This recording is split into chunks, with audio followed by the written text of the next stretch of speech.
not 1987 anymore. Stay safe, honey. I love you. What the fuck? Mamacita? Ay. Mamacita. Time for my birthday. You have 7.5 hours until you're stuck here forever. I need to stop all this horror before it happens. I could give you a gummy this big. That's 100 times more weed than this. Critics called Totally Killer flawless, but missed the clue that ruins everything. Hit play before Hollywood deletes this video that the story begins in a town haunted by a gruesome tragedy that took place 35 years ago. On Halloween night, 3 16-year-old girls were brutally murdered, each stabbed exactly 16 times by a masked killer who was never caught. The town dubbed the murderer the Sweet 16 Killer, and over the years, his legend turned into a terrifying urban myth. Even today, people wear his mask on Halloween, blending fear and folklore that we then meet Jamie, a high school girl, and her best friend Amelia. The two are eager to attend a concert, but their overprotective parents refuse to let them go, even though Jamie is a trained karate champion. Their parents' fears stem from the past. The girls who were killed decades ago were classmates of Jamie and Amelia's parents.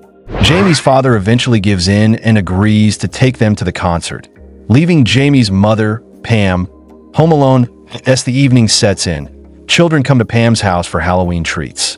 But after them arrives someone in the infamous Sweet 16 Killer mask. Only he isn't after candy. Pam quickly realizes something is wrong, locks the door, and calls the police. But the killer manages to break in. Pam, being a karate champion herself, fights back, grabs a gun from the drawer, and warns the intruder. When that doesn't work, she arms herself with a kitchen knife and holds her ground. Just when she thinks she's scared him off, the killer attacks from behind, stabbing her repeatedly, 16 times. The police arrive too late. The town is rocked once more by a familiar nightmare, and reporter Chris announces the horrifying news. The Sweet 16 Killer has returned, devastated by her mother's death. Jamie is called to school the next day for questioning. She learns that her mother had been in frequent contact with reporter Chris, who reveals that Pam had received a threatening note from the killer saying, "You are next." Pam and Chris have been working together to uncover the killer's identity. Determined to change the course of events, Jamie consults Amelia, who had been building a time machine for her science fair. Inspired by her mother's old research, Jamie convinces Amelia to enter the exact date of the first murders, 35 years ago, hoping they can stop the original killings and save her mother. However, the time machine isn't functioning properly. That night, as they inspect the machine, the Sweet 16 Killer appears and attacks Jamie. In a desperate move, she hides inside the time machine, and when the killer stabs it, the machine unexpectedly activates, sending Jamie into the past. Now trapped decades earlier, Jamie hides the broken time machine and heads to the local high school, where she meets the teenage versions of her parents and their friend group. Yes, the same girls who would eventually become victims. Jamie instantly recognizes her bold and confident mother, Pam, who was quite popular back in the day. She also approaches Amelia's mother and tries to convince her of the truth. She's from the future, and they must stop the murders. Amelia's mom, a budding scientist herself, is skeptical until Jamie shows her the damaged time machine. She deduces that the killer's knife acted as the missing conductor, which is why it activated. With renewed focus, she begins working to repair it. Meanwhile, in Jamie's original timeline, people are beginning to worry about her disappearance. The present day, Amelia tells police that Jamie used the time machine to go to the past, though most don't believe her, except reporter Chris, who seems unusually interested back in the past. Jamie and young Amelia's mom attended a party, the site of the first murder. Jamie warns Pam and her friends, but they dismiss her and mock her instead. Soon after, one of Pam's friends is murdered upstairs, stabbed 16 times. Jamie and Pam find the body, and Pam is shattered.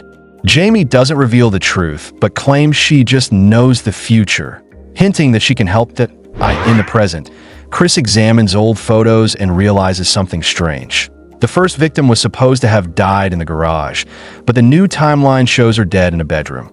Amelia suggests that Jamie's presence in the past has altered history. She even spots Jamie in one of the old photos and receives a message from her, revealing the time machine's missing conductor. Inspired, Amelia resumes building a new machine back in the past. Jamie sticks with Pam's group, try to protect them. At another party, Jamie notices one girl's handwriting matches the threatening note her mother received. Meanwhile, the group gathers at a house with a pool, the site of the second murder. That night, another of Pam's friends is attacked and killed in a room before anyone can intervene at Jamie and her allies' attempt to stop the killer. But he escapes, killing two of their friends in the process. The killer's skills are impressive. He's fast, brutal, and trained. After the failed attempt, Amelia's mom confesses she can't fully repair the time machine with parts from the past. However, she constructs a smaller prototype that just needs a powerful energy source that while searching, Jamie spots a carnival swing ride that might work. They persuade the ride operator to let them fix it and secretly connect it to the time machine. Meanwhile, Jamie warns Pam's group that the killer might strike again tonight since his intended target from the previous night survived. If they work together, maybe they can stop him for good. As they execute their plan, Amelia in the present completes her time machine and asks Chris to help find a metal conductor to power it. Back in the past, Jamie lures the killer by sending the girl he's targeting to the powerhouse. The killer arrives as expected but spots Jamie, someone he had failed to kill earlier, and goes after her instead. Jamie fights back using her karate skills. Others join the fight, including Jamie's dad and his younger version, and together they struggle to subdue the killer. Eventually, one of the girls strikes him with a heavy object, killing him. When they unmask him, it turns out to be Dog, a classmate who once boasted of being a karate champion.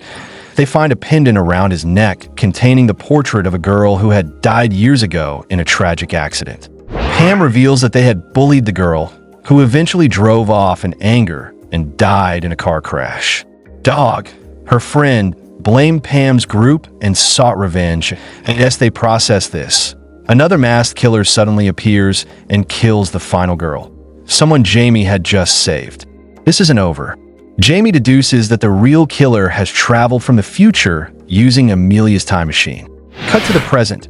Chris, the reporter, has killed Amelia and used her time machine to go back in the past. Chaos erupts as Chris kills Chris's father, who is the original reporter. Amelia's mom activates the time machine and urges Jamie to go back before it's too late. As Jamie prepares to leave, Chris attacks again. Pam intervenes, fighting him to protect her daughter. The time machine inside the swing activates and starts spinning violently. Chris clings to the ride, crawling toward Pam. Before he can stab her, Jamie opens the swing door and the force knocks Pam out. Chris's mask flies off, revealing his identity. Future Chris, the reporter. He had murdered Pam and others to keep the Sweet 16 story alive, using it for fame and money. Jamie asks why he killed his father, and Chris replies coldly, "He never cared about me." In the final struggle, Jamie uses a nail gun to kill Chris and is transported back to her time. To his amazement, both his parents are now alive. He successfully changed the past. Later, Jamie meets Amelia's mom again, who gives him a book detailing the ripple effects of his time travel. In this new timeline, Jamie even has a brother, and while his name has changed, one thing is certain. The story of the Sweet 16 killer has finally ended. Was totally killer right, or just a monster? Debate below. And if you want more ruthless breakdowns, subscribe. We're just getting started. Thanks for watching.